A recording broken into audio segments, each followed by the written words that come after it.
तो class 10th का हम लोग क्वेश्चन आंसर सॉल्व कर रहे थे मैथमेटिक्स का। तो जो हमारा एनसीईआरटी बुक प्रश्नावली 3.1 को आज हम लोग सॉल्व करने वाले हैं, और जो हमारा पहला चैप्टर और दूसरा चैप्टर है उसे हमने सॉल्व कर दिया है। उसका प्लेलिस्ट आपको चैनल पर मिल जाएगा, ठीक है। तो आज हम लोग प्रश्नावली 3.1 को सॉल्व करेंगे, जिसका प्रश्न नंबर 1 हम लोग सॉल्व करेंगे, जो कि हमें दिया गया है कि ये जो हमारा चैप्टर है ये हमारा है दो चर वाले रैखिक समीकरण, उस चैप्टर से दिया गया है, ठीक है।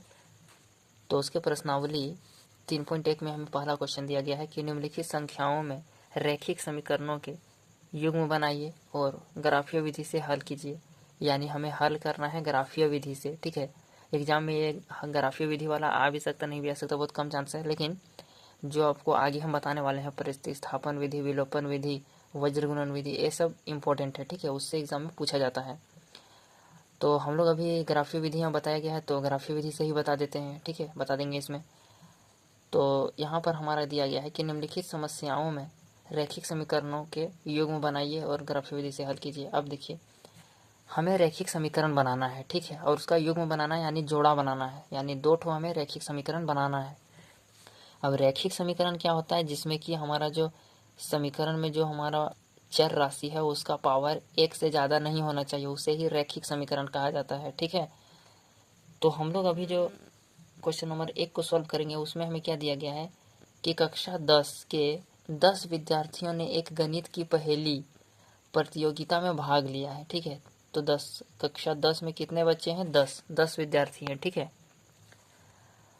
तो वो क्या किया है कि एक गणित की प्रतियोगिता परीक्षा में भाग लिया है। यदि लड़कियों की संख्या लड़कों की संख्या से 4 अधिक है तो प्रतियोगिता में भाग लिए गए लड़कों और लड़कियों की संख्या ज्ञात कीजिए। तो अभी आपको समझ में नहीं आया होगा, ये हमारा जो क्वेश्चन है ये दो तरीके से दिया गया है। कहने का मतलब है दो इसमें हमारा समीकरण बनेगा, क्योंकि युग्म बनाइए लिखा गया है ना, तो दो ठो बनेगा इससे। तो हम लोग इसको ऐसे लिखेंगे, पहले लिखेंगे माना की। तो हम लोग क्या इसमें मानेंगे, सबसे पहले लिखेंगे प्रथम स्थिति में, पहली स्थिति में हम लोग लिखेंगे। तो पहली स्थिति में हमारा क्या होगा, हम लोग यहाँ पर माने कि लड़कों का संख्या कुछ मान लेते हैं जैसे कि x, और लड़कियों की संख्या इसे हम लोग y मान लेते हैं, ठीक है। अब पहला स्थिति ये हो गया, तो इसमें हमें बोला गया है, पहले क्वेश्चन को हम लोग आधा आधा पढ़ते हैं, ठीक है। तो कक्षा 10 के 10 विद्यार्थी हैं जो कि गणित पहेली में प्रतियोगिता में भाग लिए हैं, ठीक है, इतना तो ठीक है। अब यहाँ पे बोला जा रहा है कि यदि लड़कियों की संख्या लड़कों की संख्या से 4 अधिक है। अब ये दूसरा टाइप का क्वेश्चन हो गया, ठीक है, दूसरा पार्ट है, हमें पहले पार्ट को ही देखना है। तो इसमें क्या बोला गया है कि 10 विद्यार्थियों ने एक गणित की पहली प्रतियोगिता में भाग लिया है, यानी कि यहाँ पर जो लड़का और लड़की है दोनों मिला के कितना है, 10 विद्यार्थी है। तो पहला समीकरण हमें मिल गया है कि x + y = 10 है, ठीक है। आशा करते समझ में आ गया है ये चीज़ आप लोगों को, कि हमारा क्लास 10th में जो है वो 10 ही विद्यार्थी है। तो लड़का लड़की को हम लोग x y मान लिए हैं, तो ये दोनों मिलके 10 है, ठीक है। कौन कितना है अभी हमें वो नहीं मालूम, हमें वो ज्ञात भी करना है, ठीक है। तो ये हो गया। अब हम लोग लिखेंगे दूसरी स्थिति में। दूसरी स्थिति में हम लोग क्या लिखेंगे, फिर वही चीज़ लिखेंगे कि लड़कों की संख्या, ये संख्या, और यहाँ लड़कियों की संख्या।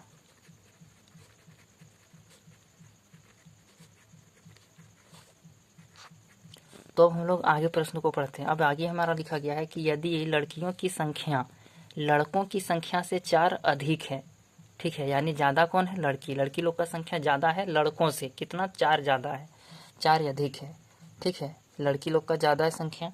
तो हम लोग इसमें क्या लिखेंगे कि लड़कियों का यदि हम लोग y मानते हैं, y ही माने हैं, ठीक है, तो लड़कों का क्या होगा, x + 4 होगा। अब यही चीज़ बहुत लोगों को समझ में नहीं आएगा कि x + 4 यहाँ पर क्यों हुआ। तो मैं बता देता हूँ कि देखिए, हम लोग क्या किए हैं, दूसरी स्थिति में लिखे हैं कि यदि लड़कियों की संख्या लड़कों की संख्या से 4 या अधिक है, ठीक है, लड़कों की संख्या से 4 या अधिक है कौन, लड़कियों की संख्या। तो आप लोग सोचिएगा कि इसमें 4 हम लोग कहे नहीं जोड़ रहे हैं, लड़कियों की संख्या ज़्यादा है तो इसमें 4 जोड़ना चाहिए कि नहीं, तो ये नहीं जोड़ सकते। अब समझिए, y जो है, y हमारा पहले से ही लड़कों की संख्या से 4 ज़्यादा है, ठीक है, तो ये x सिर्फ लिखेंगे तो ये कम हो जाएगा ना, इसलिए इसमें 4 जोड़े हैं, ठीक है। लगता है मुझे समझ में आ गया होगा। अच्छा, अभी अगला लाइन लिखेंगे तो समझ में आ जाएगा और अच्छा से। अब हम लोग इसलिए लिखेंगे कि यदि लड़कियों की संख्या लड़कों की संख्या से 4 ज़्यादा है, 4 या अधिक है, यानी कि इतना ही, इसके बाद तो इधर क्वेश्चन है, तो 4 या अधिक है, लड़कियों की संख्या लड़कों की संख्या से 4 ज़्यादा है, यानी लड़कियों की संख्या जो है वो बराबर है लड़कों की संख्या से 4 ज़्यादा है, ठीक है। यानी ये लड़कों का जो संख्या है ना उससे ज़्यादा है 4, यानी y पहले से ही बराबर है किस, मतलब ज़्यादा है किससे, x+4 से, x से। तो हम लोग यहाँ पर लिखेंगे, जैसा कि यहाँ लिखा गया है कि लड़कियों की संख्या लड़कों की संख्या से 4 या अधिक है, तो लड़की की संख्या जो y है ना, ये y जो है सो लड़कों का संख्या से 4 ज़्यादा है, ठीक है। तो x हमारा कम हो जा रहा है, इसलिए इसमें 4 जोड़ दिए, ठीक है। अब हमारा ये हो गया, 2 समीकरण बन गया। तो ग्राफीय विधि से बनाने के लिए हमें क्या करना पड़ता है, x प्लस वाई बराबर जो 10 है और y बराबर x प्लस जो 4 है, इसके लिए हमें 2 बॉक्स बनाना पड़ेगा, जैसे कि इस तरीके का, ठीक है। जैसे यहाँ x लिखेंगे, x प्लस वाई बराबर 10 है, ठीक है, और यहाँ पर लिखेंगे y बराबर x प्लस 4 है, ठीक है। इसके लिए हमें एक जो x प्लस वाई बराबर जो 10 है वो एक प्रकार का रेखा बनेगा, ठीक है, और वो कहाँ कहाँ से जाएगा पॉइंट होके, वही पॉइंट हमें निकालना है। तो हम लोग यहाँ पर देखते हैं x और y का यहाँ पर मान लिखेंगे, ठीक है। ये हमारा है x, ये हमारा है y। तो मान लीजिए x का वैल्यू यदि हम लोग 0 रखेंगे 0, तो y बराबर क्या आएगा, x 0 रख देंगे तो y बराबर 10 आएगा, ठीक है। और y का वैल्यू यदि 0 रखेंगे तो x बराबर 10 आएगा, यहाँ 0 तो ये 10 आएगा। आशा करते समझ में आ गया होगा, ठीक है। इसी प्रकार हम लोग अब यहाँ पर देखेंगे दूसरे समीकरण में, दूसरे समीकरण का भी वही हाल है, x और y, ठीक है। यहाँ x यदि 0 रखेंगे तो y बराबर 4 आएगा, x यदि 0 रखेंगे तो y बराबर 4 आएगा, ठीक है। और y को यदि 0 रखेंगे, y को क्या करेंगे 0 रख दिए, तो क्या होगा, 4 इधर आ जाएगा तो -4 हो जाएगा, ठीक है। अब इससे हमारा एक लाइन बनेगा और इससे हमारा एक लाइन बनेगा, यानी कि रेखा बनेगा दोनों से, ठीक है। और वो रेखा को हमें ग्राफ में बनाना है। तो हमारे पास एक ग्राफ पेपर है, ठीक है। तो हम लोग ग्राफ पेपर में बना लिए हैं। तो देखिए सबसे पहले हमें क्या करना है, एक ग्राफ पेपर लेना है, ठीक है, और हमें एक एक्स एक्सिस लेना है, एक्स अक्ष, ठीक है, और एक हमारा लेना है वाई अक्ष। ये वाई लिखा हुआ है ना, ये सब में समान दूरी पर 1 2 3 4 10 तक लिखा हुआ है। इधर माइनस में होता है, -1 2 3, और इधर भी माइनस में होता है, ठीक है। और ऊपर जो है वो हमारा प्लस होता है और दाएं साइड प्लस होता है, ठीक है। नंबर हो गया। अब हमें क्या करना है, हमें दर्शाना है 0 10, यानी x जहाँ 0 होगा वहाँ y 10 होना चाहिए। तो पहले हमें इस संख्या, इस रेखा जो बनेगा ये समीकरण से, वो पहले हम लोग बना लेते हैं, ठीक है। तो हमारा क्या होना चाहिए वो देख लेते हैं कि x प्लस वाई बराबर 10 है और x बराबर 0 y बराबर 10, ठीक है। तो 0 10 कहाँ है, तो इसमें हमारा 0 10 कहाँ होगा, तो यहाँ तो 0 है। अब 10 खोजना है हमें y में, तो y में हमारा यहाँ पर है, ठीक है, y में हमारा यहाँ है। तो यहाँ पर हमारा ये जो पॉइंट है यही हमारा क्या कहलाएगा, 0,10, ठीक है। और उसी तरीके से हमें एक ढूंढना है 10,0 को, यहाँ है 10 और 0, ठीक है, यानी x का मान 10 होना चाहिए और y का मान 0 होना चाहिए। तो यहाँ पर है x का मान 10 और y का मान 0, y में हम लोग लेंगे ही नहीं तो 0 हो जाएगा, और x में लिए तो x का 10 हुआ सिर्फ, ठीक है। अब इस पॉइंट को हमें मिलाना है किसके साथ, इसके साथ, इसको और इसको एक साथ मिलाएंगे, क्योंकि दोनों एक ही समीकरण से दोनों पॉइंट आया है इसलिए, ठीक है।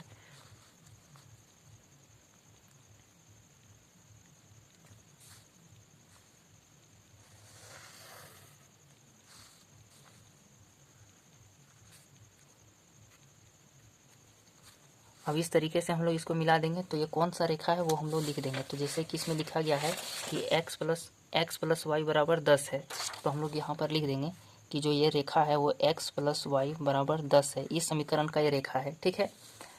अब हम लोग देखते हैं कि अगला क्वेश्चन, अगला समीकरण जो हमारा वो है y बराबर x प्लस 4, ठीक है।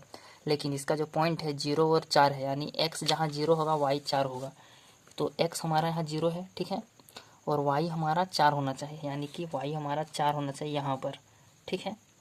और इसको सब पॉइंट दे देते हैं कि 10,0 है, ये पॉइंट भी दे देना है आप लोगों को। तो यहाँ पे 0 4 यहाँ आ रहा है हमारा, ठीक है, 0,4 ये हम लोग लिख देंगे, ठीक है। अब यहाँ पर है -4 और 0, यानी -4, अब इसको लेना है किसको लेना है, इसको -4 लेना है कि इसको लेना है। तो x एक्सिस का पहले लिया जाता है, ठीक है, लेना होता है सबसे पहले हमें x अक्ष। तो x अक्ष में क्या है -4, तो -4 हमारा ये होगा -4, लेकिन यहाँ 0 में है तो 0 0 ये लाइन ही हमारा 0 है, ठीक है, लाइन में ही यदि है तो 0 हो जाएगा। तो x -4 होना चाहिए, तो -4 यहाँ है, -4 और 0, ठीक है। तो यही पॉइंट हमारा है -4, 0। पहले x का वैल्यू लिखते हैं फिर y का लिखते हैं, ठीक है। अब हम इन दोनों को मिला देंगे।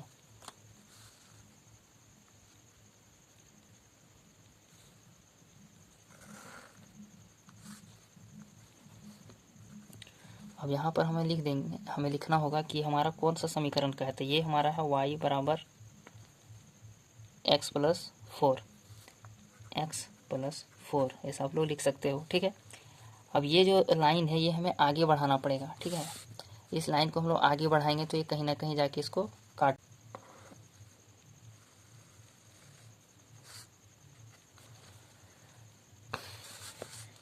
तो जैसा कि हम लोग इस रेखा को बना दिए।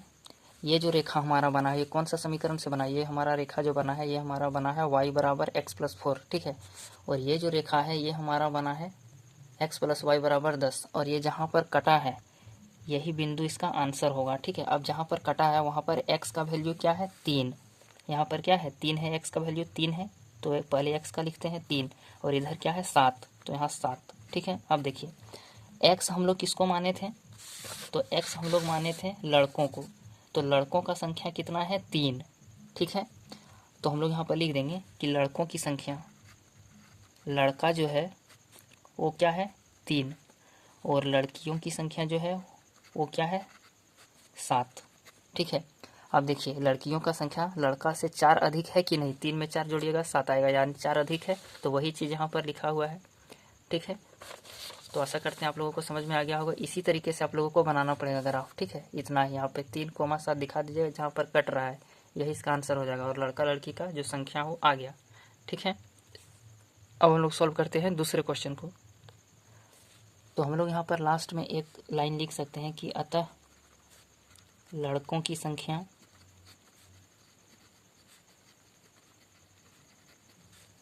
जो कि x था वो हमारा क्या हुआ 3 आया आंसर, और लड़कियों की संख्या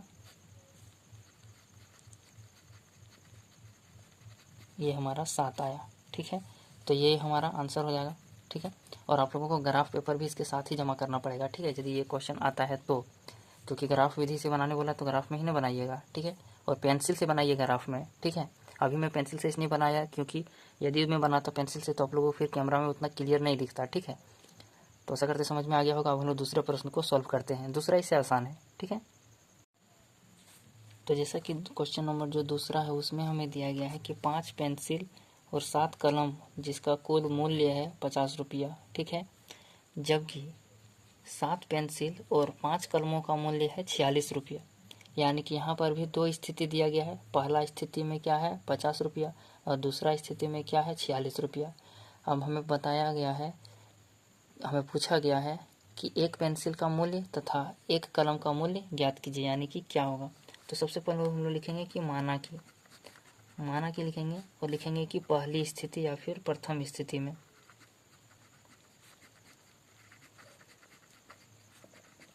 तो पहली स्थिति में हम लोग लिखेंगे कि पेंसिल का मूल्य,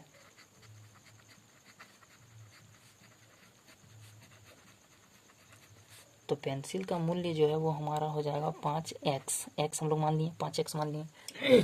5 पेंसिल है और x हमारा कोई कीमत होगा, ठीक है, तो वो हम लोग मान लिए, एक पेंसिल का कीमत x मान लिए हम लोग। अब हमें यहाँ लिखना है कलम का मूल्य, तो कलम हमारे पास कितना है 7, और एक कलम का मूल्य मान लेते हैं y, x नहीं मानेंगे क्योंकि x हम लोग किसको माने हैं पेंसिल को, तो y मान लिए कलम के लिए, ठीक है। तो इससे हमें क्या मिलेगा, हमें एक समीकरण मिल जाएगा। अब देखिए 5 पेंसिल है और 7 कलम है जिसकी मूल्य है 50 रुपया, ठीक है। तो एक समीकरण हमें मिल गया यहाँ पर। अब लिखेंगे हम यहाँ पर द्वितीय स्थिति में या फिर दूसरी स्थिति में।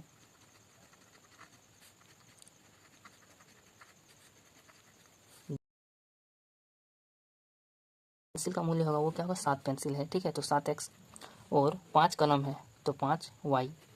और यहाँ पर हमें क्या समीकरण मिलेगा कि दोनों का जो मूल्य है वो है मिलाकर के कितना 46।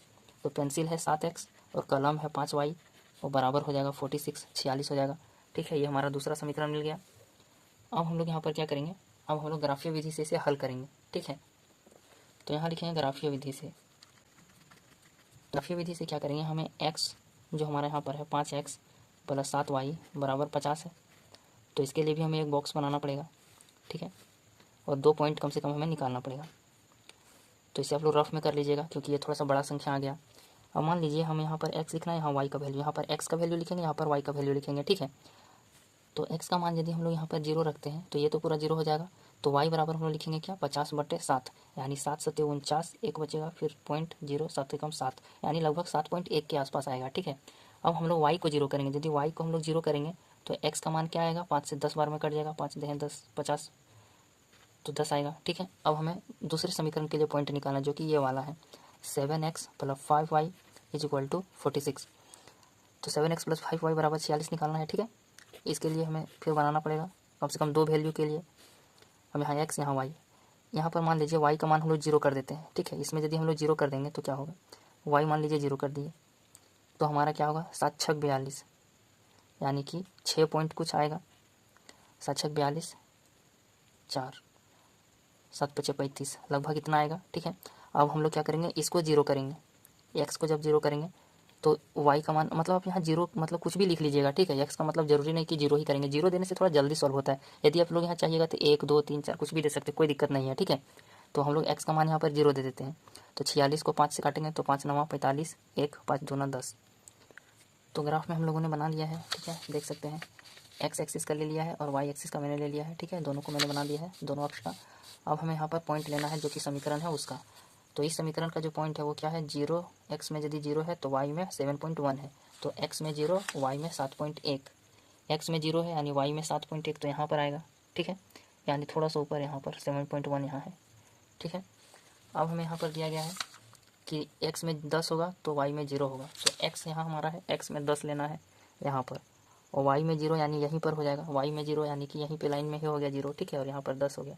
अब इन दोनों लाइन को हमें मिलाना है क्योंकि दोनों एक ही समीकरण का 2 पॉइंट है। ठीक है, तो इसे हमें नाम देना है, ये हमारा क्या है 7.1 नहीं 0,7.1 वही है ना, 0,7.1। ठीक है, और ये हमारा पॉइंट क्या है 10,0, 10,0। आप लोग यहाँ से भी देख के बता दीजिएगा, उतना भी हार्ड नहीं है। ठीक है, अब यहाँ पर है 5x प्लस 7y बराबर 50, उसका ये ग्राफ है।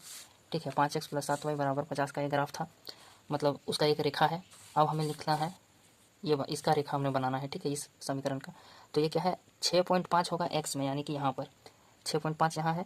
अब बोल रहा है कि y में 0 होना चाहिए, यानी कि यहीं बनेगा, 6.5 यहीं बनेगा। ठीक है, अब हमें देखना है कि x में 0 होना चाहिए लेकिन y में 9.2 होगा, तो 9.2 लगभग यहाँ पर बनेगा, 9.2 यहाँ बनेगा। ठीक है, अब 9.2 ये है तो इसको हम लोग लिखेंगे 0,9.2 क्योंकि ये वही चीज़ है। और यहाँ पर है 6.5, 0, ये जो हमारा है ये हमारा क्या है 6.5, 0। ठीक है, आशा करते हैं आप लोगों को समझ में आ रहा होगा। अब हमें ये जो हमारा समीकरण से जो पॉइंट आया है 6.5, 0 और 0,9.2 ये एक ही समीकरण से आया है, तो इन दोनों पॉइंट को हम लोग मिला देंगे। ठीक है, तो जैसा कि हमारा यहाँ पर क्रॉस हो रहा है, ये हमारा कौन सा पॉइंट कट रहा है, तो इधर से 3, x में 3 है, 3 है x में, और y में क्या है 5 है, 5। अब देखिए हम लोग x किसको माने थे, x माने थे पेंसिल की संख्या, पेंसिल का मूल्य को। ठीक है, तो पेंसिल का जो मूल्य है, पेंसिल का मूल्य क्या आया 3। ठीक है, 3 है x का वैल्यू 3 है और y का वैल्यू 5 है, तो y हम लोग माने थे किसको, कलम। ठीक है, तो कलम हमारा क्या है y, यानी कि 5। ठीक है, 5 हो जाएगा, और यहाँ लिखेंगे कलम का मूल्य।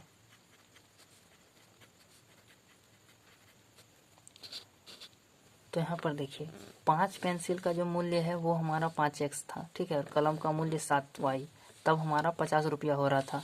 तो यहाँ पर हमें एक पेंसिल और एक कलम का मूल्य मिल गया है। ठीक है, जहाँ पर कटा है, यहाँ पर 3,5 पर कटा है, तो यही हमारा मिल गया। ठीक है, तो हम लोग इसमें लिख देंगे कि हम लोग यहाँ पर लिखेंगे कि अतः एक पेंसिल का मूल्य जो है वो हमारा 3 रुपया हो गया। ठीक है, और साथ ही साथ एक कलम का मूल्य जो है वो हमारा हो गया 5 रुपया, 3,5 पर कटा है इसलिए। ठीक है, तो यही हमारा आंसर हो जाएगा। आशा करती हैं आप लोगों को समझ में आ गया होगा ग्राफीय विधि से कैसे बनता है वो। ठीक है, धन्यवाद।